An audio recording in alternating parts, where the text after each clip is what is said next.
មេបាក់គាត់ណៃមួយនេះកាលពីដំបូងយើងគិតថាគាត់ខ្លាំងក៏ប៉ុន្តែនៅពេលដែលប៉ះជាមួយរបស់ពិតដូចជា Rock ម្នាក់នេះគឺបានត្រឹមតែជាកូនក្មេងតែប៉ុណ្ណោះ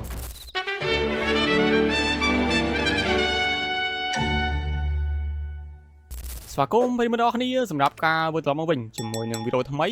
អញ្ចឹងថ្ងៃនេះគឺយើងបន្តជាមួយនឹង One Piece Manga Chapter ទី1162ហើយតកតងជាមួយនឹង Chapter ហ្នឹងគឺមានចំណងជើងថា God Valley Battle Royale ដែលវាសំដៅទៅលើមនុស្សច្រើនបាក់ពួកដែលកំពុងតែវាយគ្នាទៅវិញទៅមកលក្ខណៈថាមិនដឹងមួយណាជាខាងមួយណាទេនិយាយគឺច្បោកច្បល់គ្នាមែនទែនអញ្ចឹងកុំឲ្យខាត់ពេលវាយូរហើយថាជាមើលនៅក្នុងវីដេអូហ្នឹងតើវានឹងមានរឿងខ្លះដែលបានកាត់ឡើងតោះ Let's go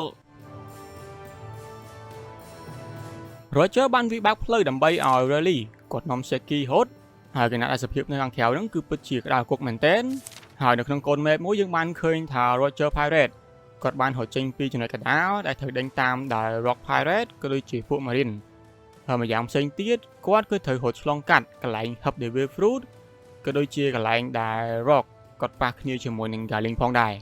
កន្លែងទៅក្នុងព្រៃយើងបានឃើញថា Gap គាត់កំពុងតែហត់ជាមួយនឹង Bow Gap ហើយ Gap គាត់ក៏បានតាក់ទងទៅកាន់ Sengoku ថានៅលើកោះហ្នឹងតើវាមានរឿងអីកើតឡើងបានជាប្រជាជនធ្លុតត្រង់ហ្នឹងគឺស្លាប់ច្រើនម៉េះក៏ប៉ុន្តែ Sengoku គាត់មិនប្រាប់នៅចម្លើយហើយបែរជានិយាយថាកាលពីមុនណាគឺមានជាមួយនឹងបរិមម្នាក់ធ្លាប់បានរាយការណ៍ពីហេតុការណ៍អញ្ចឹងដែរក៏ប៉ុន្តែក្រោយមកបរិមម្នាក់នោះក៏ត្រូវបានបាត់ខ្លួនជាចុងក្រោយ Gap គាត់បាននិយាយថាបើសិនជាយើងមិនបានយល់សពទេអញ្ចឹងរឿងទាំងអស់ហ្នឹងវាច្បាស់ជាការពិតអីRock កំពុងតែនាំ Aris ហើយនឹង Tick នឹងរត់ទៅរកទីទួលសុវត្ថិភាពខណៈដែល Garling បានដឹកនាំជាមួយនឹងទ័ពបិសាចដែលជាក្រុមគ្រួសាររបស់ Rock នឹងដេញតាមពីក្រោយនិយាយទៅគឺសមាជិកគ្រួសាររបស់ Rock គឺត្រូវបានធម្មពលដែលស្តៀងនឹង Emu ប្រើប្រាស់នៅឯ Eva ហ្នឹងភ័យខ្លាចពួកគេឲ្យខ្លាចជាបិសាចហើយអ្វីដែលយើងគួរឲ្យចាប់អារម្មណ៍ Garling គឺត្រូវបាន Rock កាប់ឲ្យអាយ៉ះក្បាលក៏ប៉ុន្តែវាមិនមែនជាបញ្ហាសម្រាប់ Garling ឡើយព្រោះដោយសារតែគាត់មានជាមួយធម្មពល Immortal អញ្ចឹងចំណុចត្រង់ហ្នឹងណាបើសិនជា Garling ក៏អត់មាន Immortal ទេ Garling ច្បាស់ជាស្លាប់ចាក់ជាមិនខានទេវ៉ាវធំតាមមួយ shot ឬក៏មួយព្រិចភ្នែកគឺ Rock អាចសម្លាប់ទៅលើ Garling បានហើយពេលកំពុងតែរត់ហ្នឹង Aris គាត់បានប្រាប់ឲ្យ Rock ហ្នឹងដាក់គាត់ចោះទៅព្រោះដោយសារតែគាត់គិតថា Rock មិនអាចទប់ទល់ជាមួយនឹង Garling ឲ្យមកខាងបានទេតែ Rock គាត់ចំទាស់ព្រោះដោយសារតែបើសិនជាពួកគេចាប់ Aris ក៏ដូចជា Tick បានដែលជាសមាជិករបស់ The Devi Clan ហ្នឹងពួកគេច្បាស់ជាត្រូវគេធ្វើទរណកម្មចាក់ជាមិនខានទេជាចុងក្រោយ Aris គាត់បានសម្រេចចិត្តលុតចុះទៅលើស្មា Rock ហើយក៏បានសន្យាថានឹងរងចាំ Rock នៅឯ Lulusia អ្នកនរគ្នាចំណុចត្រង់ហ្នឹងគឺជាចំណុចដំបូងក៏ដូចជាចំណុចចុងក្រោយដែល Tick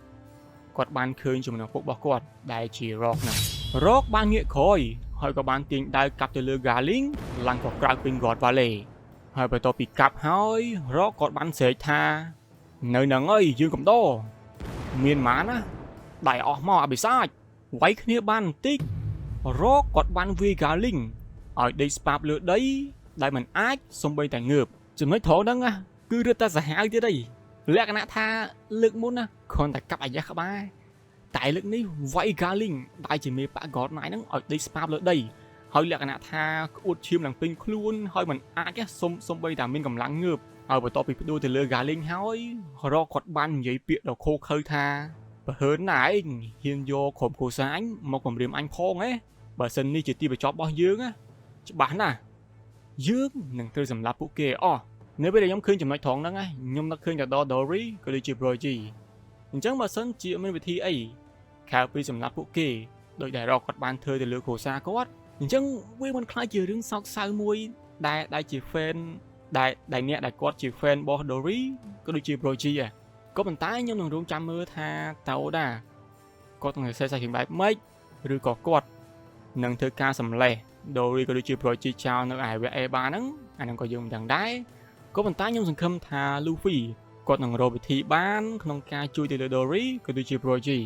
ឬមួយក៏សាច់រឿងរបស់យើងដែលតម្រូវឲ្យ Luffy ក៏ដូចជា Loki អីហ្នឹងគាត់ត្រូវតែធ្វើការផ្ដួលទៅលើ Ganmu ជាមុនសិនអាហ្នឹងក៏យើងមិនចាំអត់មួយទាំងអស់គ្នាទេ Roger Pirate ហើយនិង Rock Pirate គឺបានធ្វើដំណើរទៅប៉ះគ្នានៅកន្លែងឯហឹបកំណប់ហើយចំណែកឯ Kuma ក៏បានព្យាយាមជួយទៅលើមនុស្សនៅទីហ្នឹងដោយដកជាមួយនឹងភាពជឿចាប់របស់ពួកគេហើយព្រមទាំងបញ្ជូនពួកគេទៅកាន់ទីកន្លែងដែលមានសុវត្ថិភាពក៏ប៉ុន្តែរឿងរ៉ាវដែលយើងស្មានមិនដល់ Emu គឺបានធ្វើដំណើរមកកាន់ God Valley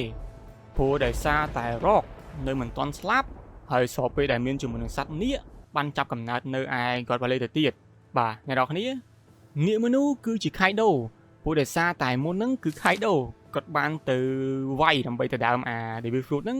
ពី Big Mom ពីដំបូង Big Mom គាត់គិតថាគាត់នឹងយកអា Devil Fruit ហ្នឹងទៅឲ្យ Katakuri ក៏ប៉ុន្តែគ្រាន់តែគិតមិនទាន់បានប្រហែលផង Kaido គាត់បានយាយដំបងវាយទៅលើ Big Mom ឡើងខ្ទៀតហើយគាត់ក៏បានស្ទុះទៅស៊ីអា Devil Fruit ហ្នឹងទៅអញ្ចឹងបន្ទាប់ពីស៊ីហើយគឺ Kaido គាត់អាចធ្វើការ transform ទៅជានាគបានគ្មានប្រយោជន៍អីទេសម្រាប់ឯងច្បាស់អត់តែចង់ជួយយើងកុំបារម្ភអីផឹកស៊ីជាមួយនឹងគ្នាសោះហេពីរនាក់មើលនេះយើងទទួលបានជាមួយខាងពលរបស់ខ្លួនឯងហើយយើងគឺចង់ទៅជាមួយខាងពលបន្តិចសិន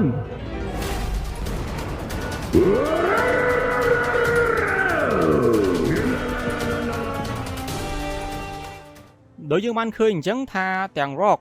ហើយនឹង Whitebeard គឺសប្បាយចិត្តជាមួយនឹង Kaido ដែលគាត់ទទួលបានជាមួយនឹងខាងពលនឹងមែនតើហើយយើងក៏អាចសន្និដ្ឋានបានដែរថា